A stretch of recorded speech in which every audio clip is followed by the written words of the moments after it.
All righty. Well, welcome everyone to the March 4th edition of the Free Coaching Friday. I'm Denise Stiegel. I'm the CEO and curator at livinghealthylist.com, where our mission is to excite and to engage, to educate, but truly to empower you to make those decisions, sometimes those tough decisions that are necessary in order to create that healthy, happy lifestyle that you've been searching for, one that works for you so you can flourish in life. You know, so often we're like, oh, things are fine, everything's okay, but we really want you to up that and really flourish in life.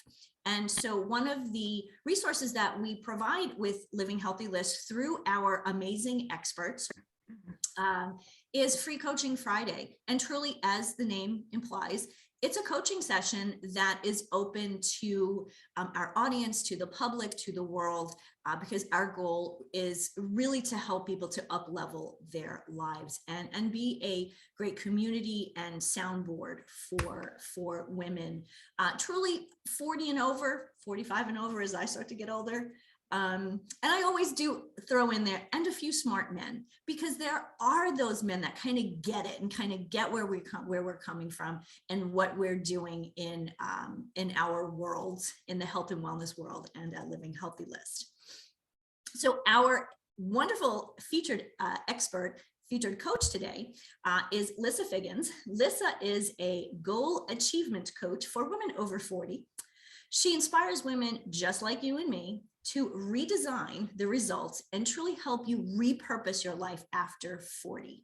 So Lissa, welcome. Thank you for being our coach today. I'd like for you to tell us a little bit about you and a little bit about how what you do with your clients fits into our topic of the month. Our topic we've been talking about is mission, purpose, and goals to achieve resilience. And whatever resilience means to each one of us may be something a little different. So please share with us, Miss Lissa. Yes, so excited to be here. So thank you everyone who's on here live. And for those of you who are watching the replay, love that technology lets us connect like this. So my name is Lissa Figgins. Here's how you can remember it. It's Melissa without the M-E because it's not about me. So I live in southern rural Illinois, and for me, I was that girl who didn't know what my purpose was. I had no vision. I had no goals, honestly.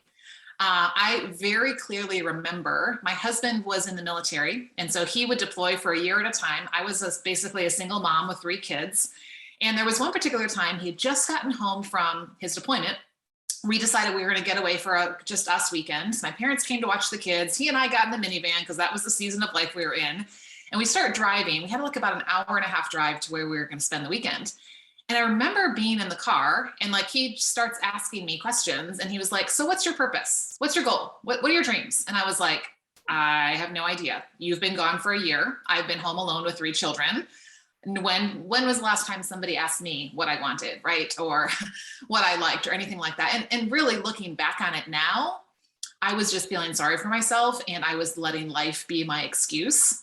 But it really just, it really left me feeling like, wow, I guess I've never really thought about that. So we proceed to get to the place where we were going, which we always love to go hiking. So we always spend time hiking and things like that. But he had also, unbeknownst to me, packed a whiteboard and whiteboard markers. Woo, so romantic, right? And he's like, okay, let's get some goals down. Because of course he's been on the other side of the world with all the time in the world to think about all the things he wanted to do when he got back home and all these dreams and goals and, you know, all of that. So, which was fine. And I, you know, to be honest, most of the goals that got on that whiteboard were his, which was fine because I was just in a place where I didn't know what I wanted. I was just being a mom and I'm good. And, you know, that whole thing.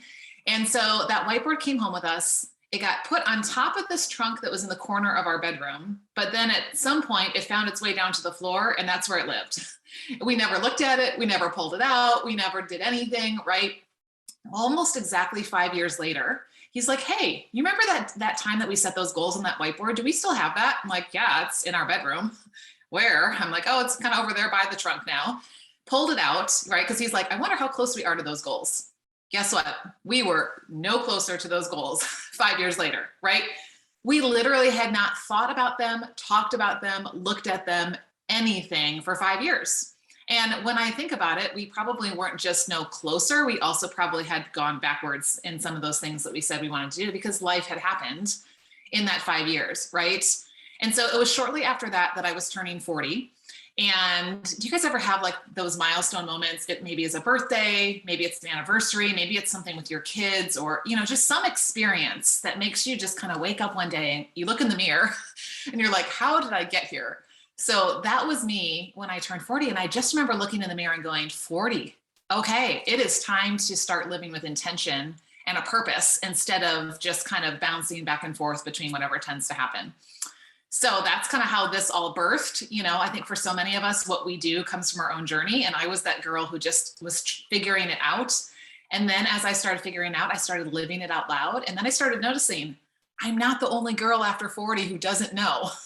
And so that made me feel better, right? But I think we hit this place in life. And I always like to say, I talk to women who are already after 40 or those who will be one day, because you're going to eventually get to the place where life is going to change, priorities are going to change, kids are going to grow up and leave the nest, and what are you going to do, right? So really it's all focused on that. And so just helping women, you know, in that process to reevaluate what their purpose is, especially if they've, you know, that's changed because of maybe career changes or kid changes or life changes and things like that. And just re-asking those questions. If it's something you've already, you know, been aware of, like, is this really where I'm supposed to be going, right? When I think about the next 5, 10, 15, 20 years, sometimes I think we need those check-ins.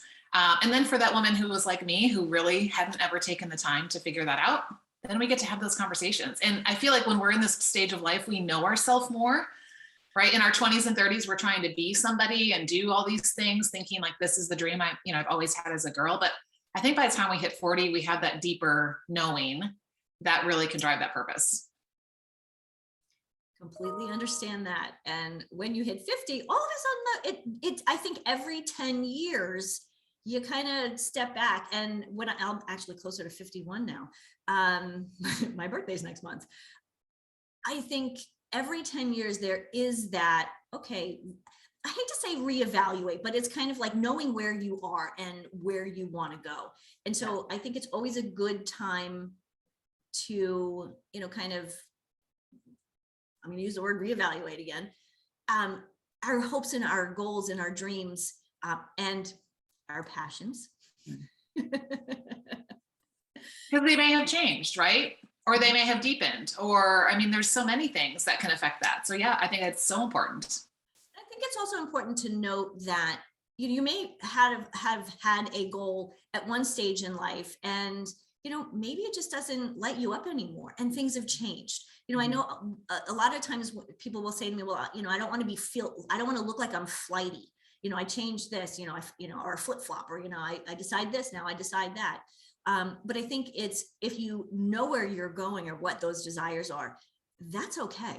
It's okay to make a change. Yes. Yes. So I'd like to use the example. This is kind of, you asked, like, how does this tie into resiliency?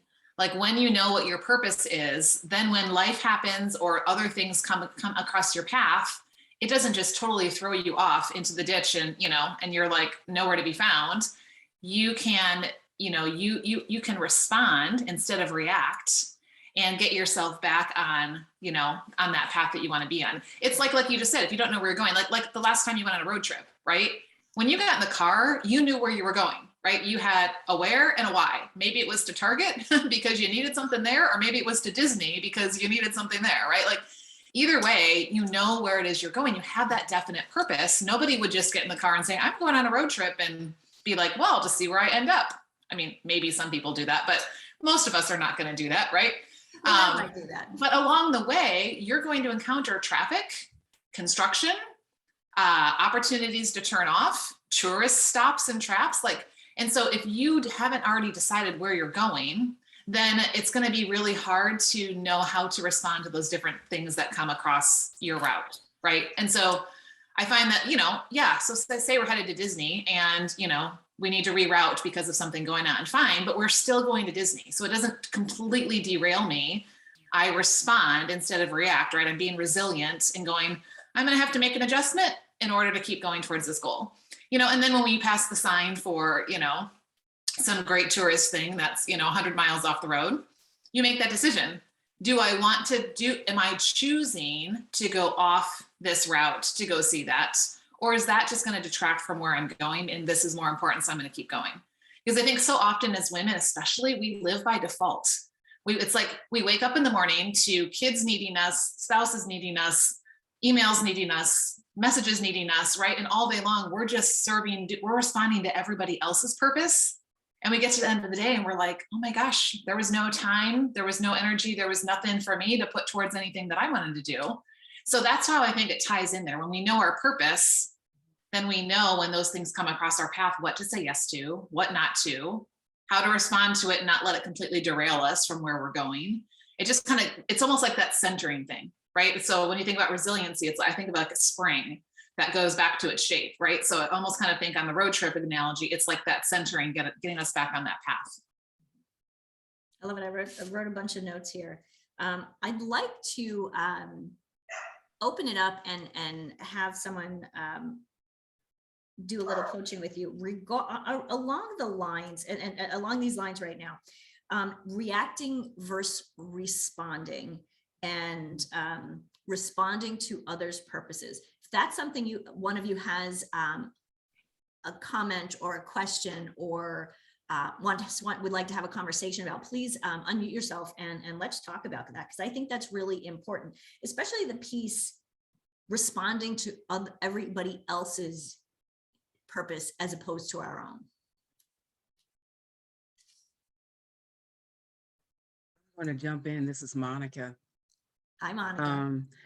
And I jump in cautiously because one of the things I would say to that is being 52, single, no kids, no pets, and now the only living child of my only living parent. I cannot say that I knew my purpose until I was in my 40s, because I was constantly put in the position of serving parents, sibling, take care of, protect. And when I found myself in the what about you stage, I was a size 26, almost 300 pounds, and not happy, and didn't realize that I wasn't happy. And that aha moment, that experience that said, you're not happy, you're not living your life, hit me like a ton of bricks. And so I started taking better care of myself, got healthier, and got on my path. So the resilience wasn't just a resilience, it was a complete rebound.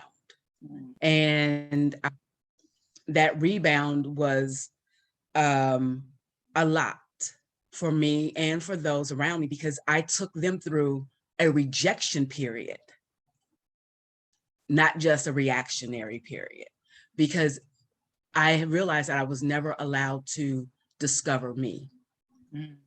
So when you talk about mission, purpose, goals, and resiliency, I'm also going finding yourself and finding your purpose.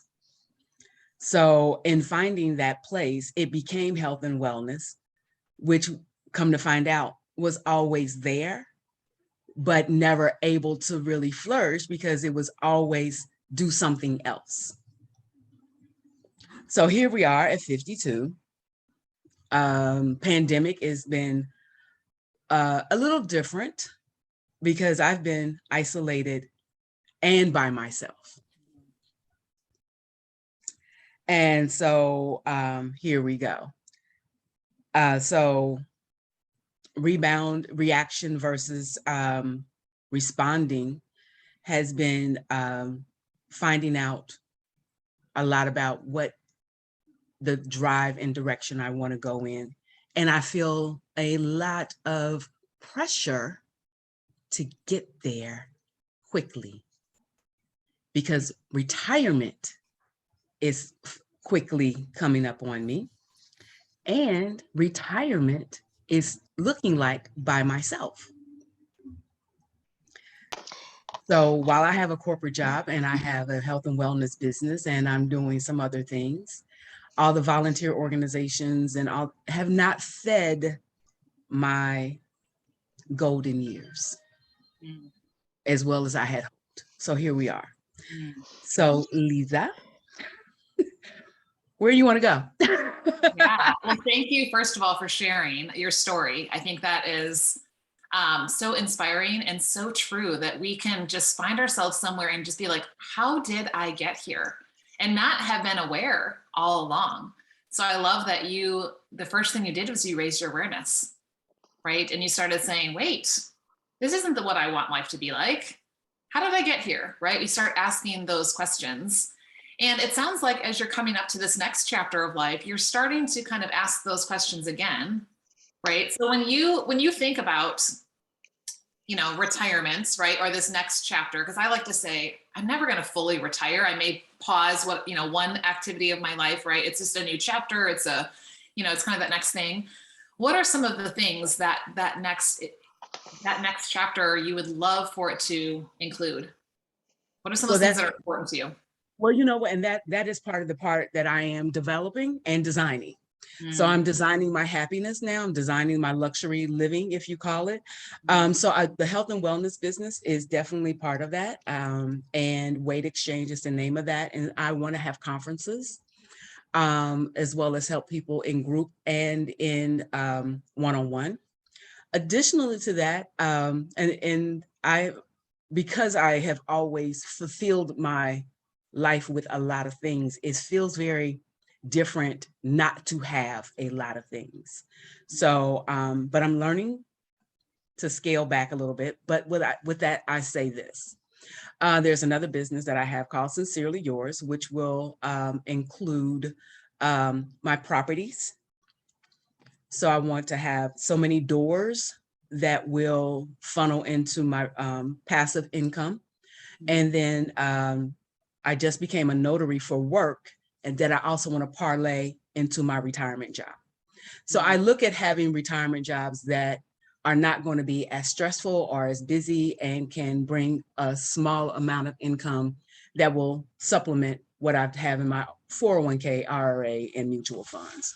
So I haven't been completely dormant, but not as, I don't think as progressive as I should be, because I always thought I would be married, and I'm not. and it doesn't, and I'm not.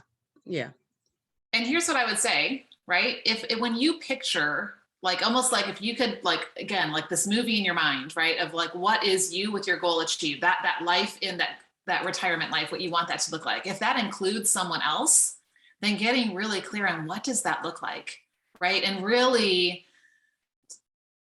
looking at what's possible, not what you think is probable, because sometimes we look at our current circumstances and say, but I'm not, right? Or, but what if I was, right? What would that person be like? What would our relationship be like? How would we spend our time together? How would we make decisions together? How would we enjoy life together? Really start almost like getting into that place where it's you with your goal achieved. And here's what's so interesting is when you start really doing that and you start like seeing your future with somebody else next to you, it's really interesting how things start popping up, right? Maybe opportunities are people that you didn't know, or maybe, maybe somebody new, or some other opportunities, but getting your head into what's possible versus what's probable, and starting to ask those questions. If I could design it, right? What would I want it to look like? Well, it's funny you say that, because I usually am that vision board person, and 2022 has not opened up for my vision, because there was a lot of things I had to close out first. And I know that sounds really crazy, but there was some things that needed to be closed out, like a 7-year relationship with somebody I thought was going to be my forever love. And closing that door is because we have business as well together. So we're closing that last bit up. So it has been interesting to close out that last chapter. Actually, the last email is going out and paperwork is going out here this weekend. I'm looking at over my desk because I'm like, yeah, I need to finish up that last letter. But I'm also looking forward to visioning and manifesting that love that I thought I had. So what I learned is that ask for a little bit more definition. Right? Be very clear on what you asked. What you put Yeah, out. a Southern gentleman was what he was, but he was not the Southern gentleman for me. Sure. So you brought up something really interesting. I'm curious, and I'm gonna take a quick poll. How many of you have created a vision board? Maybe you have a current one right now. Maybe you've done one in the past. Maybe you've heard of people creating them. I think most people do that, right? Here's what I would challenge you guys to think about from a different way. When you create a vision board, right, you put all these things on, piece of paper or a screen or a bulletin board or whiteboard or something like that. And then you're looking at it, right? It's like this thing off in the distance. It's like this mountain way over there. I can see it. I see this picture of this couple on a beach. Yep.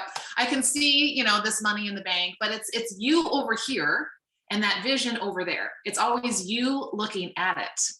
Right?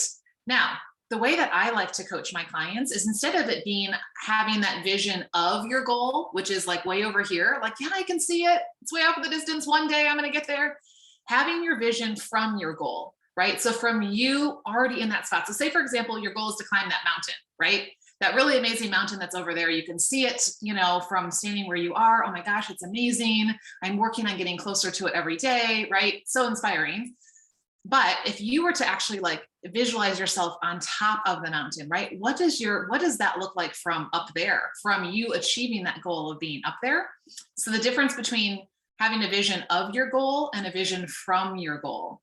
And that's where I think that having a vision board can keep it kind of at arm's length versus when this is this picture in your head and every day you're going over this. So one of the things that I'm working on, I was just telling Denise that I have some new things I'm putting together. One of them is a retreat to help women to write what I'm calling a repurposed life script. And we're not talking like the playbook, like we were talking before about the music and stuff like that from our past. Like we're talking like what our life is going to look like. And so then really, really making decisions and living life now from that place, right? And starting to say, what would goal achieved me do? Right? How would she think today? How would she believe today? Where would she invest her time? Where would she invest her money? What people would she connect with? Right? What trips would she take? What ways would she enjoy life? And start acting and being her now. And guess what? Like when you're already like in that, like I'm already there, it allows you to have those quantum leaps to getting there versus, okay, one day, someday, I'm gonna keep trudging, right? I love that, Lisa. I totally love that. And that's one of the good things that for me, when I designed my vision board is that it wasn't just a vision board, it became action steps. Mm-hmm. So I actually put some work behind, because what's the saying? It just becomes a dream if you don't do anything with it. So, and so again, destructing the last couple of years and then putting it all back together. And someone sent to me and said, sounds like you're trying to learn how to love yourself. And you're 100% right. And I thank you for acknowledging the fact that you see that, because number one, it is a lot to learn how to love yourself and how to talk to yourself. So learning how to talk to myself the way that differently than I have allowed other people to talk to me has been very constructive and very aware of what that sounds like. So yes, but yeah, you're very right in that vision board is one point of it. And I thank you for even saying putting yourself in there, because even though I put the action steps, I can't say that I put my picture right in the middle of it all. Right. So, like make you the star, not just somebody who's watching this from afar. Like you be the star, right? It's like your own movie. I am the star of this movie. I am the main character. I'm not some sideline person. I am where all this action is happening, and see where that goes. I love how you touched on learning to love yourself, because that is where it starts, right? How we see it. We can never outgrow our self-image, right? And we also teach other people how to treat us based on how we treat ourselves. So when we are not valuing ourselves, right, we're teaching them that it's okay not to value us. And so that's such a great place to go back to and say, it always starts in here. I think so often we think it's about my circumstances. Oh, the pandemic happened. Oh, this relationship didn't turn out. Oh, this business flopped. Oh, this person didn't show up. Oh, and all these external things. And I always want to say, to myself and to my clients, women that I work with, like, look in the mirror first. How are you talking to yourself, right? What are you believing about yourself? Would you, with your goal achieved, say that? I think oftentimes we would be shocked and embarrassed if we actually wrote out the things that we said to ourselves up here. Like, we would not say them to another human being. We would not say them to our best friend. We would not say them to, to anybody else. And yet those are the tapes that oftentimes replay over and over again. And no wonder. It's like we have the gas on because we've got a goal, and then we're self-sabotage of, how we talk to ourselves is like the brake, right? And it's this, somebody driving with the gas and the brake at the same time is really annoying to be behind them, right?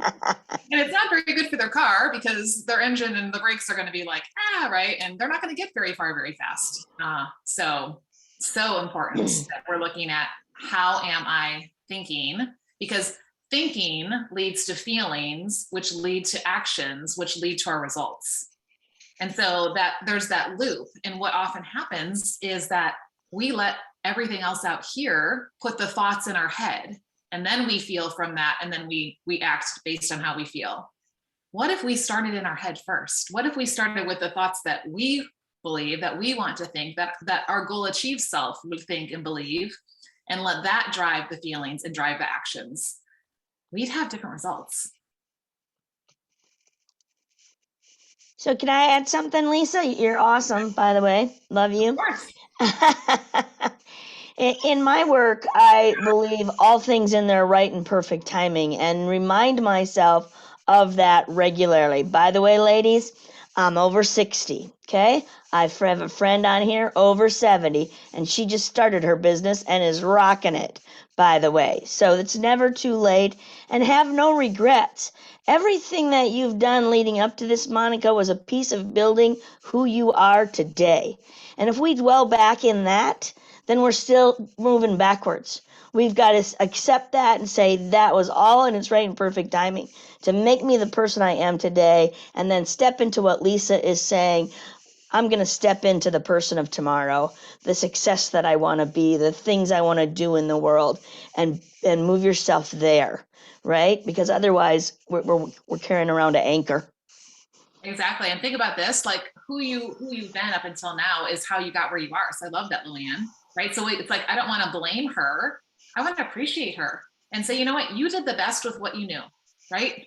Because she wasn't trying to, do these things, right? That was her level of awareness. She did the best with what she had and what she knew. And now that we are in a new place and we have this new awareness because we're asking these questions and we're working on ourselves, now we can appreciate her and say, I understand you. And I'm going to show you how we can change to the new thoughts and actions that are going to take us where we want to be. So I love that, Luann. Thank you. Yes, and I also want to eliminate the word retirement from our language always. And Lisa uses the next chapter, which I love, right? We're always in the next chapter. I just completed a chapter of caring for my mother as well. And now the next chapter is opening up. And again, over 60, and it's just getting better all the time is my language, right? What's next? Within a wonder, as we talk about our wonder series, with a wonder of, oh my gosh, what will the next step in the next chapter bring me? Instead of being into, did I do everything right with my mom? Was I supposed to? No. I have to assume I did everything right with the best that I had in my toolkit at the time, and then be ready for the next. Yeah. It's even better after 70. That's my friend Susan, over 70. Love that, Susan. Love that. Thank you, ladies, for that. And to remove the word retirement feels awkward, but inviting, Mm, because retirement almost sounds like go home, sit down and do nothing. mm. And I will share with you ladies that I had the wonderful pleasure of having a cousin that that decided to die when she was 106. Oh, And I geez. say purposefully because she decided. But I asked her in that week before she made her decision, did she have any regrets in life? And she had been married, didn't have any children, and did whatever life journey brought her. And she chewed on that for a minute. She looked at me and she said, no. She says, either I did it or I didn't. I either liked it or I didn't like it, but I learned something from every last piece of it. And I'm like, wow. Right. And so I take that on, those lessons that you get from somebody that lives through everything being a woman, to myself. So, but yeah, thank you so much for that releasing of the word retirement. I like that. Luann just made a comment in the chat here, and Luann's good at this. Luann likes to look at words and kind of the root of the word. And she says, do any of you really want to be tired again? Because that's what retired sounds like to me. So and she's really good about this. Like when we look at words, one of the other ones, Resilience. Resilience is another one of those words. Resilience is resilience.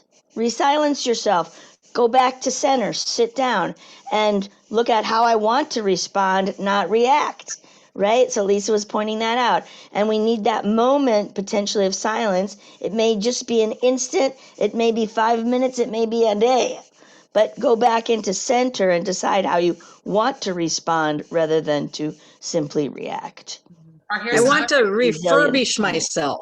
Refurbish, that's a good one. I like repurposed, right? Like that's what I talk about all the time. It's like I'm coming back to a purpose, a new purpose, in this next chapter.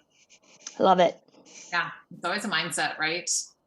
And here's, I think so often, we just expect this is, retirement, that's just the expected thing to do. And, and that's just us following the masses, right? Like who says you're no good to keep doing things, at this certain age?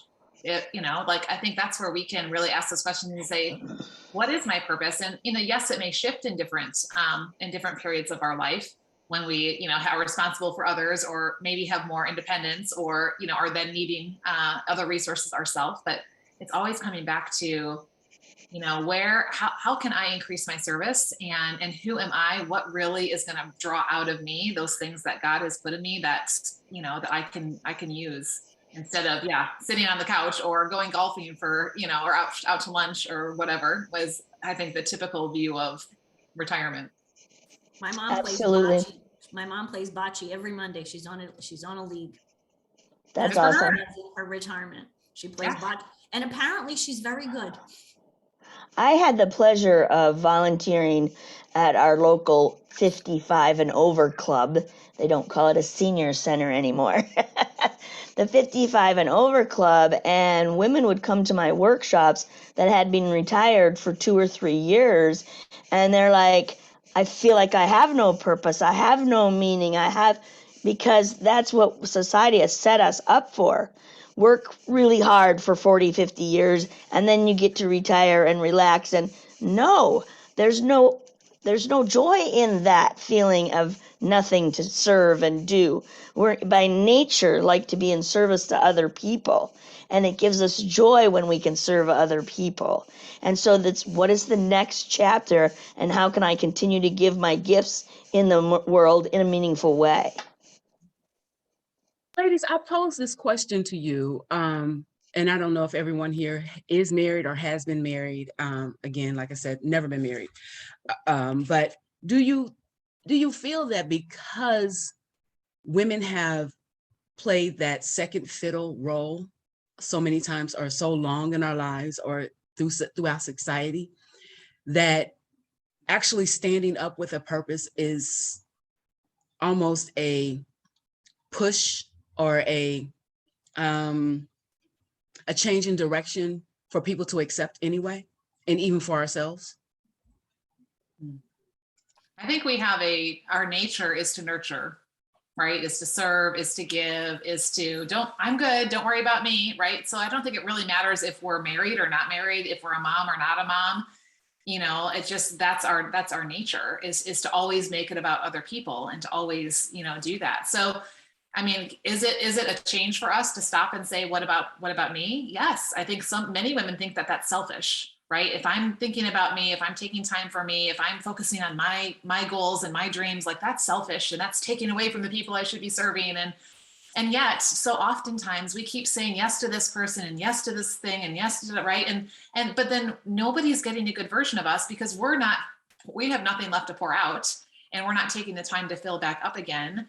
And, and we're just doing things maybe out of obligation or expectation or something on the outside that's really not purposeful in doing that. So I think it starts with us recognizing it's not selfish to do that.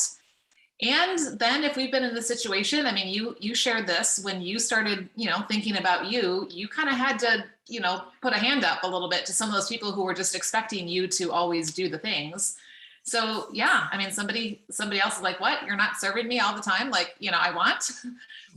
There might be a little bit of that, right?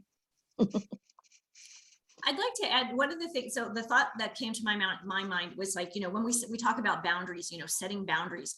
And if we just say, okay, I'm going to set a boundary, this is my boundary. If we don't tell the people around us what that boundary is and why it's important to us, then they're always going to kind of fight us on it. Like you said, Monica, that you're being selfish or, it's so out of your nature because people treat us the way we've allowed them to treat them. And I think this is an important thing to say, this is important to me and this is why.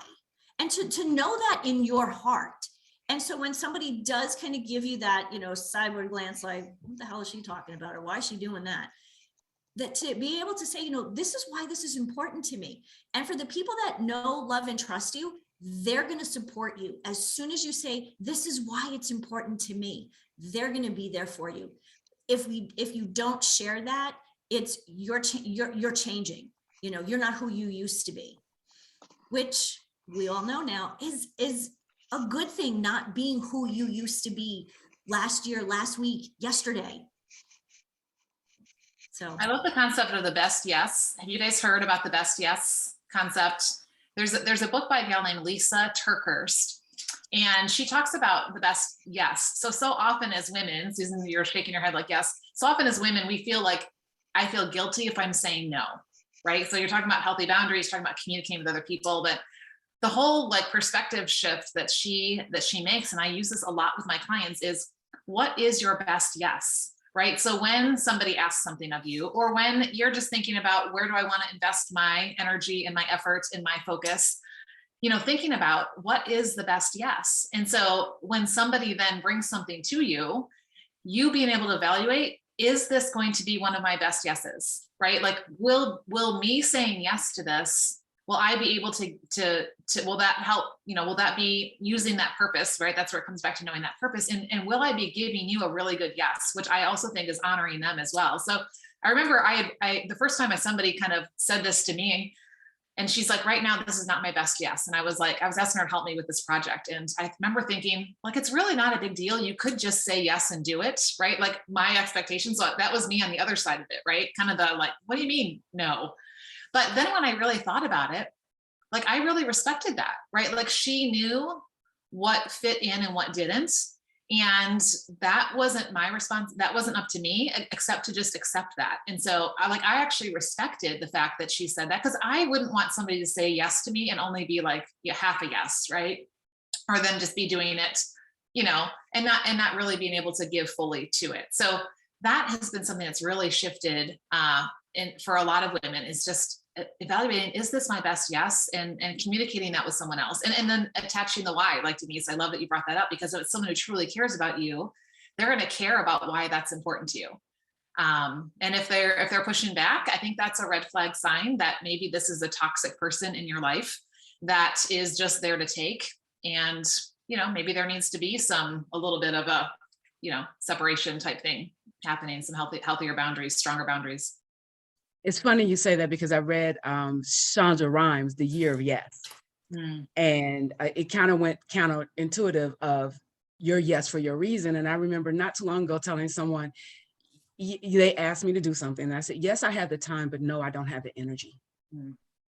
And they were just like, what? And I'm like, I just don't have the energy, and you will not, and I will not be able to be there 100%. You will not get 100% out of me. And I may even just flake out on you. Right. And they were just like, you don't flake out on people. I'm like, yeah, in this season of my life, I'm a flake. and it was just like, I knew that, like I put a halt to a lot of things just to say, get back on track. And yeah, so I put that down, the best yes. So that'll be, probably a book I'll listen to or try to get to, because it's been an interesting road to say yes to myself, which means no to a few other people. And sometimes I give them the why. Sometimes I don't feel like justifying my reasoning, because everyone doesn't deserve my justification. My no is my no, and no is a complete sentence. Yes, ma'am. Love that. Love that. Suzanne, you had your hand up a second ago. Well, I have two things. First thing, when you talked about being married versus not being married, I've been married 3 times. And what I noticed in my younger years, in my first 2 marriages, I did not like being married. I did not like the collaboration. I didn't like taking care of other people. I didn't like someone else being my responsibility. Immaturity on my part. I didn't have the bandwidth to do that. I was like, I want to go to the shore this summer and, have a shore house with my girlfriends. And my husband looked at me and was like, we're married. We don't do that now. And it's like, what? Oh my God. And as I got older and I got married the 3rd time at 38, it was a different season for me. And it was just a whole different experience with the right person. So I wanted to say that. And then 2, as a coach, learning my own boundaries was the most powerful thing I had to do. And to be okay with, if I'm going to work with a client, they need to be a hell yes client. They need to be 100% all in, or I choose not to work with you. And I'm tested often, and money will be there and the whole thing. And I'm like, ooh, am I working with this person because I'm passionate about their business and what they're doing? Or am I working with them because they're paying me? It's a good litmus test for me, because I know I'm not going to show up as well unless I'm a hell yes, I want to work with that person. Because it needs to be alignment. Right? Yes. What they need and what you offer and what you want to do has to be in alignment. When these 2 things are off, there's discord, right? There's, our body starts reacting, our mind starts reacting, everything is off. Yeah. That's why it's important to know, who do I serve, right? As a coach, right? Or what is my purpose? What is it that, that's my bigger picture of what I'm made to do. But you truly have to do it with yourself first. And then you can do it in your business and your relationships and your children and whatever else. Yeah. Which brings me to one of my favorite little analogies. The airlines got it right. Put your oxygen mask on first and then help other people. So true. So true. We call those Luannisms behind your back. Love it. I accept. I love it. Yeah, take it. Stephanie, I see you just raised your hand. Yeah, if I could add, I'm Stephanie. I don't know, most of you guys know me. I basically call what I do now, so people can understand it in 2 words, is I'm an emotional coach. I use Bach flower essences to help balance and align, as you were saying, Lisa, everything back into balance. And one of the big thing I noticed for alignment for our saying no and our boundaries is the flower essence that I use is Serato. I'm sorry, not Serato, is for Centauri. And what's really cool about that is once you really truly have that alignment in place, you find yourself saying yes and doing more yeses in little ways that are more important and more impactful. It just amazes me. And then my boyfriend, he says, you just do so much. I'm like, really? What do I do? He's like, I can't list it, everything. So I am supporting him. I am helping him in the little ways that are more impactful. So it's doing more, but doing the right things, right? Yeah, Not just exactly. doing more, just to do more, but doing more of the right things. And when it's And you in can feel alignment, it. yeah, You with your can feel it. purpose, every Mhm. step then takes you farther, even though it's just a step, right? Everything that you do when it's in alignment with your purpose is gonna take you so much further than that, Mhm. right? I read this quote recently. I pulled it out because I thought this was great about purposes. Is if you fail to determine your definite purpose, everything else is wrong. It's like working with a broken compass. You may think you're going north, but you're not. You're not sure which direction you're headed, so you're just wandering aimlessly. Mhm. Right? And how true is that of just living by default? Yeah. Just aimless living. This is what's coming in. This is what the news is telling me. This is what my significant other's telling me. This is what the world's telling me. This is what, yada, yada, yada, right? It's just all these voices. And that's part of the problem, I think, is that we live in a really noisy culture.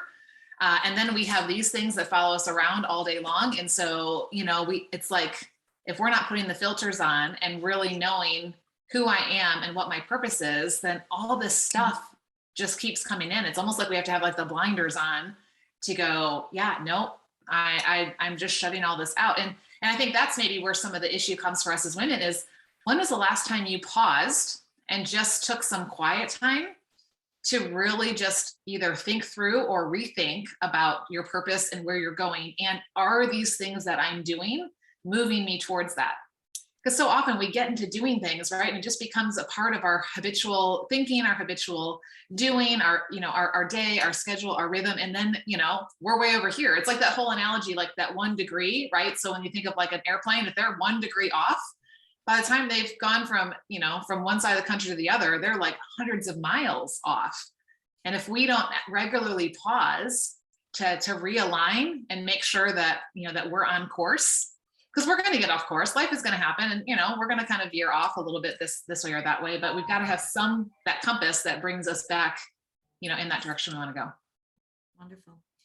We have a few more minutes before we need to close up. I'd like to open for any last comments for anyone who we haven't heard from. Ashley, Susan, if you have any input that you'd like to just add to the conversation or question to ask Lissa. If not, I apologize if I just put you on the spot. I didn't mean to do No, that. that's okay. That's okay. In listening to this all makes a big fat sense to me, because number one, many years ago, I had a friend tell me, first of all, I have to like myself before I can love myself. And so that just keeps coming back to me. I love these coaching sessions because I learn lots. And we need to learn it's okay to say no. I just had an example this last weekend where they wanted me to take the little 2-year-old great grandson, and I had to say no, because I said, number one, my number one priority is my husband right now. I physically and mentally cannot do anymore. Mm-hmm. And that felt good because I was honest. I wasn't just like just saying no. I explained it. So I give you a lot of credit. That's, so, and it's hard for me to say no because I love having everybody here, but I'm learning to say no. And I'm going to tell you, these coaching sessions help a lot. We need that outside perspective. So that's so great, Susan. This is my purpose right now, like in this season, right? So call it a chapter, call it a season, whatever. Like, what is my purpose right now? And where do I need to put my focus? And for now, maybe these things need to take a back burner spot. Just make sure it's not you that's taking the back burner spot, because you're not going to be able to keep pouring out and keep giving and doing when you're, like you said, when we're not liking ourselves, loving ourselves, and taking care of ourselves. But then being able to acknowledge right now in this season, this is where I have to, kind of laser beam focus instead of shooting around all over the place. Yeah. Very true. Hello, everyone. Thought I'd say hi. I just have loved this conversation today. I appreciate everything everyone shared. I relate to you, Monica, in that I am single. I do have a dog, but single, only child. And that's just an interesting place to navigate because I don't have people coming in, but I have in the past created my business around what other people were asking of me. Yes, it was in my expertise and I did enjoy it for a period of time. And then I was like, this is not what I want to do anymore. And so pivoting that has been like, I came up against that pivot in the pandemic or right before it. And so that's just been interesting to navigate on my own in isolation, not being in a relationship, and just really looking at what do I want now and how do I want that to look and all those things. The best thing you can do is exactly what you're doing. Get curious, ask questions. Why is this coming up for me? Why am I feeling like this? Why does this bring this, a good or bad feeling up in me? What's possible? What would I love for this to look like? What would I tell a friend who was in this exact same situation? What would I tell her? Right? Or even looking at and going, okay, so if I choose this path, what's the outcome? If I choose this path, what's the outcome? Right? And really being able to just ask those questions so that you're really making and essentially an educated, decision because you're really being aware of who you are and how it all fits together. So I love that. Yeah. Thank you for sharing that. I'm just going to jump in here real quick, Denise. I'm sorry, and it's going to be very quick because I know we need to wrap it up. One of the things that I think that has really helped throughout this whole time is the quietness and the isolation and the stillness to be able to really deep dive into yourself, because we haven't had a lot of distractions to take us off what we find important right now. And I really have valued this time. So I look at that as the silver lining from this whole last 2 years. The other thing is the coming in and out. My spirit bird, I consider my spirit bird the hummingbird, and it's just to go in long enough to understand what I need to get from this situation, pull out the sweet nectar of that moment, and then move on from there.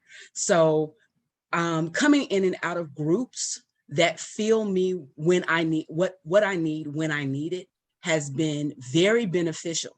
And it has also caused me to rearrange friendships and companionships and acquaintances into those certain boxes for those certain times. And it's been freeing for me to do that for everything, including myself. I don't need to be your center right now. I need to be over here right now. So that is something else that has been transformative for me. Thank you for letting me say that piece. Brilliant. And I appreciate that, because that was actually one of the things Stephanie and I had a conversation earlier this morning. And that was one of the things that I need to be better at, is kind of letting those relationships, whether it's, a reason, season, lifetime relationship, to really put those people where they need to be and to be okay if it's time to step away. So I appreciate that. So I hate to do this, but I know we're at the top of the hour. So I do want to make sure that I honor everyone's time. Lissa, you are an amazing coach. I am so glad that we have been connected, that you're one of our incredible experts on Living Healthy List. Your insight is incredible. Your heart centered. I know we use that phrase often, but when it's appropriate, it just eludes everything. It really just comes from your heart. So I do appreciate that. I want to thank everyone for taking the time to jump in here, for your courage to share. And really, we are here to support you. We know the last 2 years have been crazy, but we also know that life is crazy in general. And so as women, we are here to support one another, to direct one another, whatever support that you need. That's what we're here for at Living Healthy List. So just before I close, just want to make a couple announcements. Our monthly Meaningful Conversation event is this coming Tuesday, March the 8th. And our 3 panelists for that are Susan Axelrod, Lisa Tuccio and Luann Beekler, who is here with us. That program is a little bit different than our free coaching Fridays. It's more of a panel discussion, and then we open that up to conversation rather than this event, which is a kind of a one-on-one coaching. And so then speaking of our Friday coaching, in 2 weeks, March 18th, same time, 12 p.m. Central Standard Time, Susan Axelrod, who is one of our confidence coaches, will be here as our featured expert coach. So thank you again, everyone. What we'll do, I'm going to stop recording. So thank you again, everyone, and have a great day.